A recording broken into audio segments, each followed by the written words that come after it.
ठीक है, तो आज का सेशन हमारा रहेगा फुटप्रिंटिंग और सीआईए ट्रेड के ऊपर। तो CIA trade which is confidentiality integrity and availability. Okay, तो अब यहाँ क्या होता है, ये थ्री फैक्टर है। ठीक है, जब भी हम हैकिंग सीखते हैं तो उसके पहले ये फेजेस हमें देखना पड़ता है। सीआईए ट्रेड, सीआईए ट्रेड हमें ये दिखाता है कि हमें अपने डेटा को कैसे संभाल के रखना है, कैसे सिक्योर तरीके से उसे संभाल के रखना है, मतलब किसी अनऑथराइज्ड वे से कोई एक्सेस नहीं कर पाए उस सिस्टम को। ओके, ठीक है ना, जो हमारा डेटा रहेगा वो एकदम सिक्योर वे से रहेगा, कोई उसे हाथ ना लगा पाए या अनऑथराइज तरीके से एक्सेस नहीं कर पाए, तो हमें इसे प्रिवेंट करना पड़ेगा। ठीक है, तो इसे प्रिवेंट करने के कई सारे तरीके हैं, जैसे कि इंक्रिप्शन मेथोडोलॉजी है। अब इंक्रिप्शन कैसे होता है वो हम क्रिप्टोग्राफी में देखेंगे। हम सारी चीज़ें प्रैक्टिकली देखने वाले हैं। ठीक है, लेकिन उसके पहले थोड़ी बहुत थ्योरी समझना भी इम्पॉर्टेंट है। ठीक है, एंड ऑथेंटिकेशन मैकेनिज्म भी होना ज़रूरी है। ऑथेंटिकेशन है two factor authentication. Then steganography, steganography में हम एक इमेज के पीछे 10 GB तक का डेटा छुपा सकते हैं। ये भी हम लोग देखेंगे प्रैक्टिकली। ठीक है, तो स्टेप बाय स्टेप जाएंगे। इंटीग्रिटी यानी हमारा जो डेटा रहेगा वो करेक्ट एंड एक्यूरेट रहना चाहिए, है ना।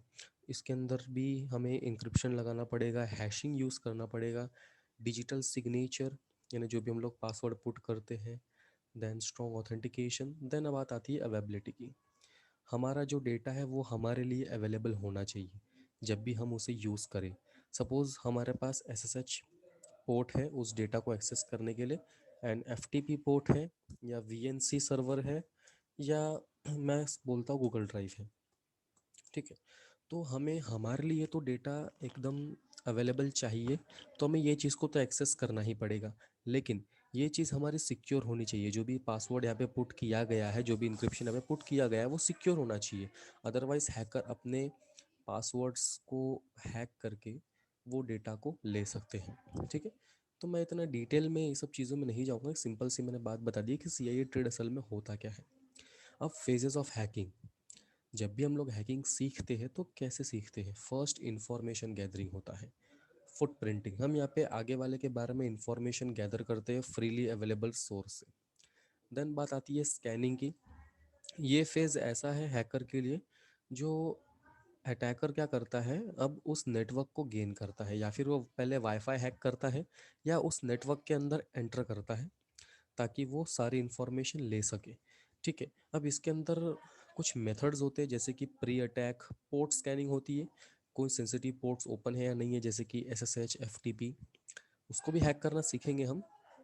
ठीक है, फिर बात आती है इंफॉर्मेशन एक्सट्रैक्शंस। फिर कुछ अलग फेज़ है, हम लोग उसमें वल्नरेबिलिटीज़ फाइंड करते हैं। ठीक है, वल्नरेबिलिटी यानी कुछ वीकनेस फाइंड करते हैं ताकि हम उस सिस्टम के अंदर एक्सेस कर सकें।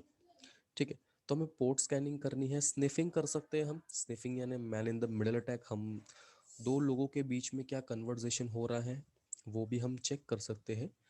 और नेटवर्क मॉनिटरिंग भी कर सकते हैं। अगर हमें किसी कंपनी को सिक्योर करना है या खुद को सिक्योर करना है तो कैसे करेंगे, सारी चीज़ें देखेंगे।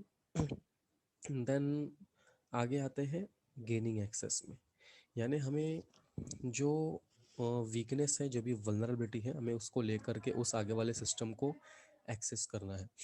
देन उस एक्सेस को मेंटेन करके रखना है। हमें तब तक के मेंटेन करके रखना है जब तक कि हमें उसको पूरा काम नहीं हो जाए। ठीक है, फिर आता है क्लियरिंग योर लॉग्स और ट्रैक्स। जो भी हमारे सबूत, जो बोलते हैं ना कि भाई कुछ सबूत रह जाते हैं जब भी हम लोग किसी सिस्टम को हैक करते हैं, तो उसको हमें मिटाना पड़ता है। जैसे कि कुकीज़, कोई लॉग फाइल्स होती है, उसे कैसे मिटाते हैं वो भी देखेंगे। देन रिपोर्ट राइटिंग, अगर आप एक पेनिट्रेशन टेस्टर हो, ठीक है, तो आपको रिपोर्ट लिखना पड़ता है। अगर आपको कोई कंपनी हायर करती है as a cyber security expert, तो आपको एक रिपोर्ट बना के देना पड़ता है कि आपके इसमें वल्नरेबिलिटी निकली है। तो उस वल्नरेबिलिटी को आप, अगर आप फिक्सिंग कर सकते हो तो आप फिक्स कर सकते हो, अदरवाइज आपको सिर्फ इतना बताना पड़ता है कि ये वल्नरेबिलिटी है। ठीक है, और वल्नरेबिलिटी चाहे लो हो सकती है, हाई हो सकती है, क्रिटिकल भी हो सकती है। ठीक है, अब जैसे कि सपोज़ कोई फेसबुक है, फेसबुक की ऑर्गेनाइजेशन है, आपको टेस्टिंग करनी पड़ती है। अगर आप एक पेनिट्रेशन टेस्टर हो तो आप सिस्टम टेस्ट कर सकते हो, फिर आप एम्प्लॉय के बारे में जानते हो, फिर नेटवर्क टेस्ट करते हो, फिर उनकी वेबसाइट टेस्ट करते हो, फिर मोबाइल एप्लीकेशन टेस्ट करते हो। ये सब चीज़ों से आपको गुजरना पड़ता है। ठीक है, तो हम लोग अब आ जाते हैं हमारी फुट प्रिंटिंग में। ठीक है, हमारी जो प्रैक्टिकल सेशन अभी यहाँ से हमारा शुरू हो जाएगा फुट प्रिंटिंग से। तो फुट प्रिंटिंग एक पहला पार्ट है जहाँ पे हमें इंफॉर्मेशन गैदर करने, जब भी हम किसी भी सिस्टम या किसी भी नेटवर्क को अटैक करते हैं तो हमें उसके बारे में इंफॉर्मेशन गैदर करनी पड़ती है। ठीक है, फॉर एग्जांपल अगर मुझे किसी के घर में चोरी करना है तो मैं उसके बारे में इंफॉर्मेशन लूँगा, वो रहता कहाँ है, कितने बजे बाहर निकलता है, उसके घर में कौन कौन है, उसके नेबर्स कौन कौन हैं, उसकी फेसबुक प्रोफाइल, उसकी सोशल मीडिया प्रोफाइल, उसका फ़ोन नंबर, उसकी ईमेल एड्रेस। ठीक है, सारी चीज़ें हमारे पास रहती है। ठीक है, उसे कहेंगे फुटप्रिंटिंग। हमें इन्फॉर्मेशन गैदर करना पड़ता है। हो सकता है कि कोई हमारे सिस्टम अगर हमें क्रैक करना है तो वो सिस्टम के अंदर एक पासवर्ड लगा हुआ है, तो इन्फॉर्मेशन गैदरिंग के मदद से हम लोग एक वर्ड लिस्ट क्रिएट कर सकते हैं एंड उस पासवर्ड को हैक कर सकते हैं। ठीक है, अब हमें इस फेस के अंदर कौन कौन सी इन्फॉर्मेशन कलेक्ट करना है? Domain name, IP address, name space, employ information, phone number, email, job information. ठीक है ना, जितनी भी हमें इन्फॉर्मेशन मिल सके। अब दो टाइप की फुटप्रिंटिंग होती है। एक फुटप्रिंटिंग होती है एक्टिव, जिसे हम कहेंगे डायरेक्टली इंटरैक्ट है ना, हम लोग डायरेक्टली उस सिस्टम पे फुटप्रिंटिंग करते हैं। देन दूसरी चीज़ होती है पैसिव, हम इनडायरेक्टली फुटप्रिंटिंग करते हैं। फॉर एग्जांपल कि आपका कोई फ्रेंड है, ठीक है, मैं एक अटैकर हूँ, मैं एक अटैकर हूँ, आप मेरे फ्रेंड आप हो। ठीक है, मेरे फ्रेंड आप हो और आपका फ्रेंड है कोई और। ठीक है, तो मुझे आपके फ्रेंड के बारे में ना, मुझे F2 के बारे में अगर इन्फॉर्मेशन लेनी है तो मैं F2 को डायरेक्टली तो नहीं मिल सकता क्योंकि मैं उसे जानता नहीं हूँ अच्छी तरीके से, लेकिन मैं आपके थ्रू F2 की इन्फॉर्मेशन निकाल सकता हूँ इनडायरेक्टली। उसी को कहेंगे पैसिव। और एक्टिव यानी कि मैं अगर आपके बारे में इन्फॉर्मेशन निकालता हूँ तो मैं सिर्फ आपके बारे में ही डायरेक्टली इंटरेक्ट करके इन्फॉर्मेशन निकाल सकता हूँ। ठीक है, अब कुछ ऑब्जेक्टिव्स होते हैं फुटप्रिंटिंग के। हमें पहले सिक्योरिटी पॉस्चर देखना पड़ता है। फॉर एग्जांपल हम किसी बैंक के अंदर कोई वल्नरेबिलिटी टेस्टिंग कर रहे हैं या कोई भी मैलिशियस इंटेंट से जाते हैं, वैसे जाना नहीं चाहिए, कोई लीगल वर्क हमें नहीं करना है, तो हमें सिक्योरिटी चेक करनी है कि वहाँ पे कितने कैमराज हैं, कितने कंप्यूटर्स हैं, वो कंप्यूटर वाईफाई से जुड़े हुए हैं या नहीं हुए, या फिर वो कंप्यूटर एफटीपी केबल से है या नहीं। अगर वाईफाई से जुड़े हुए हैं तो वाईफाई क्रैक करके हम सिस्टम के अंदर वल्नरेबिलिटी फाइंड करके उस सिस्टम को हैक कर सकते हैं। उस सीसीटीवी का भी अगर वो उस वाईफाई से कनेक्टेड है तो हम सीसीटीवी को भी हैक कर सकते हैं। ठीक है, अब यहाँ पे इंक्रीजिंग अटैक एरिया, हमें हमारा अटैक एरिया इंक्रीज करना है, वल्नरेबिलिटी फाइंड करनी है and draw the network. Draw the network यानी सपोज हमने पहले सिक्योरिटी पोस्चर समझ लिया। ठीक है, कि बैंक के अंदर सीसीटीवी है। ठीक है, अगर वो सीसीटीवी किसी केबल से कनेक्टेड है तो -1। ठीक है, अगर किसी वाईफाई से कनेक्टेड है तो +1, क्योंकि उस वाईफाई को हम लोग हैक कर सकते हैं। वहाँ पे वाईफाई है और वो उसका वाईफाई WPS है। ठीक है, अगर वो वाईफाई WPS या WPE है तो +1 ईजिली हैक हो सकता है। WPA है तो भी हैक होने के चांसेस है। ठीक है, लेकिन वाईफाई होना चाहिए। और उसके कंप्यूटर में अगर XP या Windows 7 चल रहा है, ओके, तो भी +1, फिर भी हम लोग उसका सिस्टम हैक कर सकते हैं। ठीक है, ऐसी ऐसी हमें यहाँ पे हमारा अटैकिंग वेक्टर बढ़ाना पड़ेगा कि हम कैसे सिस्टम को हैक कर पाए, किस तरीके से हम लोग सिस्टम को हैक कर पाए। ठीक है, तो सारी चीज़ें देखेंगे हम। अब फुट प्रिंटिंग के कुछ ब्रांचेस होते हैं। ठीक है, फुट प्रिंटिंग के ब्रांचेस होते हैं, यानी एक होता है ओपन सोर्स फुट प्रिंटिंग, यानी जितने भी ओपन सोर्स हैं, जैसे कि हम लोग ऑनलाइन जितने भी टूल्स हैं वो देखेंगे। नेटवर्क बेस्ड फुटप्रिंटिंग, जो भी नेटवर्क है, जैसे जैसे कि पोर्ट स्कैनिंग या उसके आईपी एड्रेस स्कैनिंग की कोई vulnerability scanning. And then DNS based footprinting, domain name server, जो भी उसका डोमेन है। ठीक है, अब हमें कौन सी इन्फॉर्मेशन गैदर करनी चाहिए? अब ज़रूरी नहीं है कि हमें हर एक इन्फॉर्मेशन मिले। ठीक है, हम जितनी इन्फॉर्मेशन चाहे उतनी गैदर कर सकते हैं।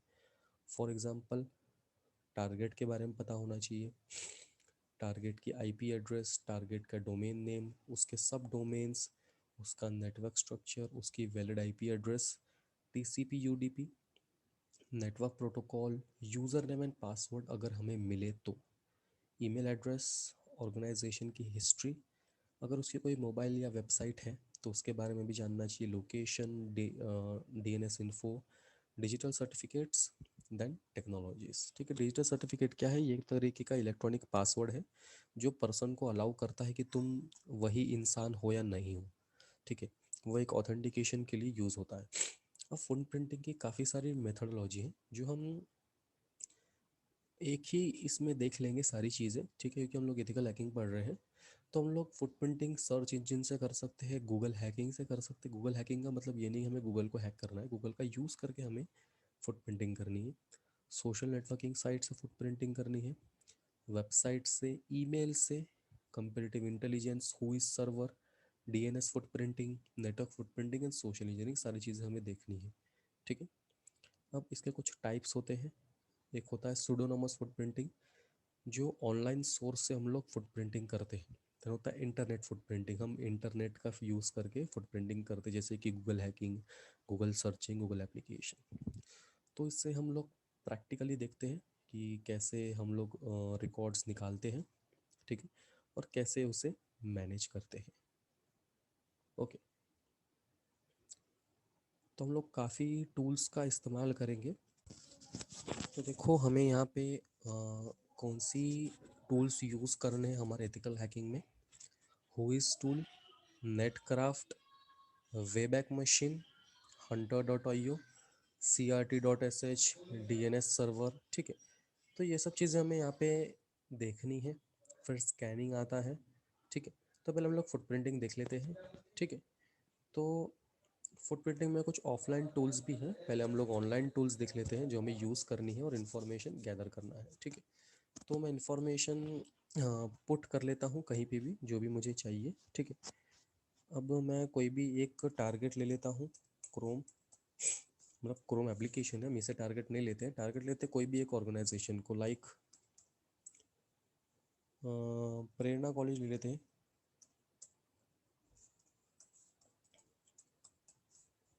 ओके, देखो मैं अभी ये ऑर्गेनाइजेशन है, मैं इसके ऊपर फुट प्रिंटिंग कर रहा हूँ। ठीक है, प्रेरणा कॉलेज के ऊपर मैं फुट प्रिंटिंग करता हूँ, तो इसकी मुझे प्रॉपर वेबसाइट चाहिए। ठीक है, मैं यहाँ से ले लेता हूँ। ठीक है, तो पहला जो टूल रहेगा वो हमारा रहेगा हुइज टूल। ठीक है, हुइज, WHOIS।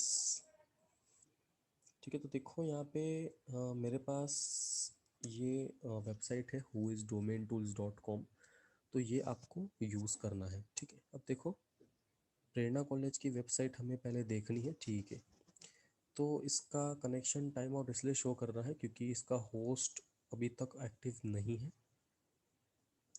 ठीक है, तो कोई और कॉलेज ले लेते हैं हम।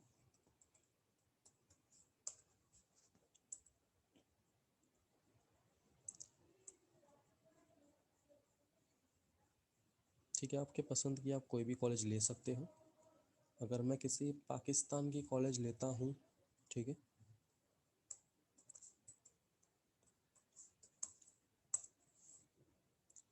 तो वो भी हम लोग ले सकते हैं।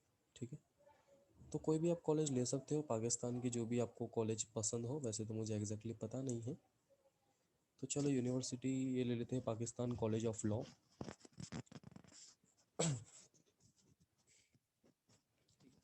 तो देखो अभी इस वेबसाइट की जो फुटप्रिंटिंग है वो भी हमें करनी है। ठीक है, इस ऑर्गेनाइजेशन की फुटप्रिंटिंग अभी हमें करनी है। अब देखो मैं यहाँ से कॉपी कर लेता हूँ, सिर्फ डोमेन कॉपी करना है आपको, Ctrl+C से कॉपी, बस यहाँ पे आके पेस्ट कर देना है एंड एंटर। ओके, तो मैं यहाँ HTTPS हटा, HTTP में है ये वेबसाइट, यानी सिक्योर नहीं है। नो, HTTP एंड HTTPS में फ़र्क ये होता है कि HTTP जो होता है उसके अंदर कोई SSL सर्टिफिकेशन नहीं होता है, सिक्योर सर्टिफिकेशन नहीं होता है। तो देखो हु इज़ रिकॉर्ड चेक करते हैं, रजिस्टर स्टेटस टेकन दिया हुआ है। ठीक है, कोई काम का नहीं है। नेम सर्वर कितने हैं यहाँ पे जो वो सर्वर यूज़ कर रहे हैं, तो यहाँ पे 2 सर्वर यूज़ कर रहे हैं, मैं इसे कॉपी कर लेता हूँ। पहली चीज़ यहाँ पे ये कि मैं टारगेट सेट कर लेता हूँ, ठीक है। न्यू फाइल ले लेते हैं हम लोग।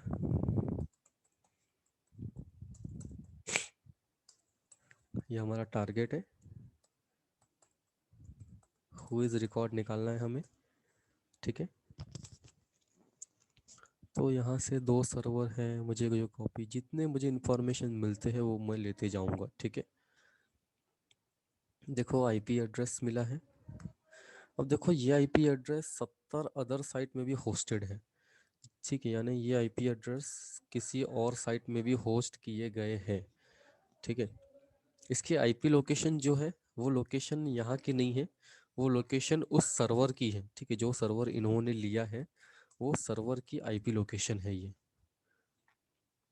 देन देखो वेबसाइट टाइटल वर्डप्रेस में दी हुई है, यानी वेबसाइट जो बनी है वो वर्डप्रेस में बनी होगी। ये देखो एक वेपलाइजर करके एक एक्सटेंशन है जो आपको इंस्टॉल करके रखना है, ताकि आप चेक कर सकते हो कि ये कौन से टेक्नोलॉजी में बनी हुई है। देखो web server Apache and WordPress, ठीक है। तो हम लोग देखते हैं इसको पूरा। वेबसाइट टाइटल, सर्वर टाइप, ठीक है। अब देखो इसमें टर्म्स, इमेजेस, लिंक्स भी दिया गया है, ठीक है। अब इसके वजह मैं होस्टिंग हिस्ट्री भी देख लेते हैं। होस्टिंग हिस्ट्री देखो, एक बार चेंज किया गया है होस्टिंग हिस्ट्री 2 यूनिक्स नेम पे, ठीक है। Then website title Apache, okay okay, server type Apache, okay. इससे अच्छे से सेटअप करना है आपको ताकि आप इसे अच्छे से समझ पाए, ठीक है।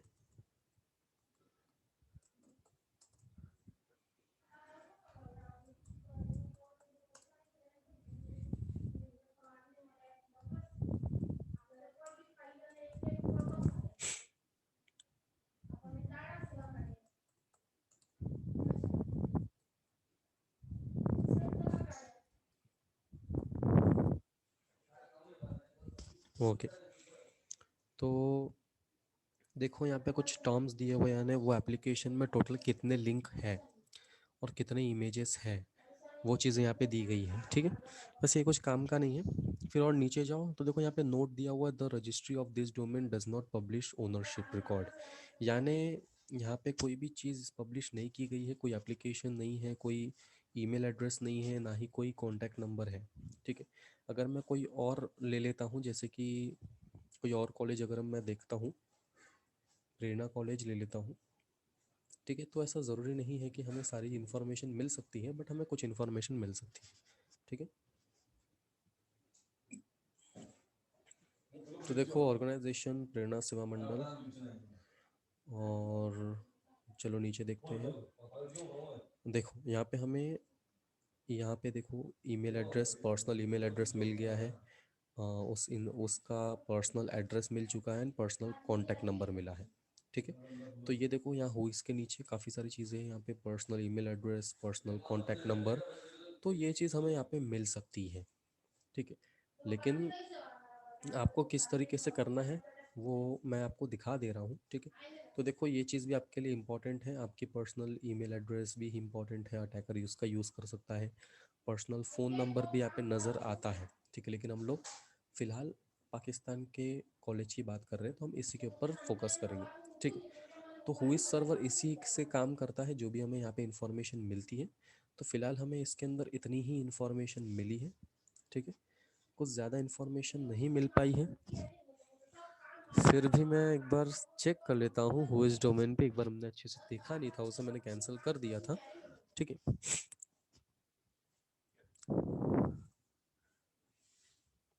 क्योंकि ये ओनरशिप ही उनकी जो है वो डिस्क्लोज नहीं करती है, और कुछ कुछ जो होस्टिंग रहते हैं वो डिस्क्लोज कर देते हैं, ठीक है। काफ़ी सारी चीज़ें यहाँ पे नहीं दी गई है, बट ठीक है, ओके।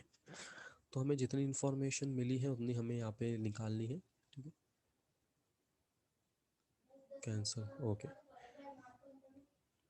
नाउ अगला है नेटक्राफ्ट। हमें टेक्नोलॉजीज़ के बारे में देखना है, जो भी वेब टेक्नोलॉजीज़ वहाँ पे यूज़ हो रही है उस वेबसाइट पे। तो सिंपल नेटक्राफ्ट अभी तक हमने पूरी वेबसाइट पे फुटप्रिंटिंग नहीं की है, मतलब फिलहाल हम लोग किसी टूल को यूज़ करके कर रहे हैं। ठीक है, नेटक्राफ्ट, इसे कॉपी कर लेते हैं। एकदम नीचे चले जाना।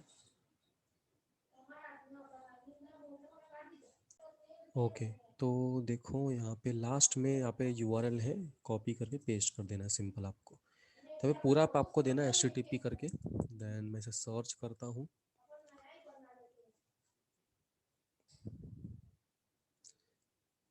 ठीक है, तो देख लेते हैं कि कौन कौन से है यहाँ पे। ठीक है, डेट फर्स्ट सीन जून 2001। ठीक है, नॉलेज एंड फेथ, ठीक है, ये सब चीज़ें तो हमें मिल चुकी थी। दैन डोमेन, ठीक है, नेट ब्लॉक और नेम सर्वर भी दिया हुआ है, Namecheap, okay. IP address हमें यहाँ पे मिली है, देख लेते हैं वही आईपी एड्रेस है या डिफरेंट आईपी एड्रेस है। यहाँ जाते कंट्रोल F से पेस्ट करते हैं, ओके यही आईपी एड्रेस है इसकी भी, देख लेते हैं। ओके, तो मैं इससे चालू करते हैं। अब देखो यहाँ पे हमें एक ईमेल एड्रेस मिला हुआ है जो पर्सनल ईमेल एड्रेस है। ठीक है, numanTahir1@gmail.com। तो मैं इसे यूज़ करता हूँ as a contact, ACTS contacts and paste here. ठीक है, जो जो हमें कॉन्टैक्ट मिलते हैं यहाँ पे पेस्ट करना है। ओके, तो और इन्फॉर्मेशन देखते हैं जो भी हमें इन्फॉर्मेशन मिलती है। ठीक है, अब देखो यहाँ पे जियो लोकेशन भी मिल रहा है, जो भी हमारा लोकेशन है। ठीक है, तो देखो यहाँ पे लोकेशन दिया हुआ है, बट यहाँ पे जो लोकेशन है वो सर्वर का लोकेशन है। ठीक है, ये सर्वर का लोकेशन है, ना ही कि उसका लोकेशन है।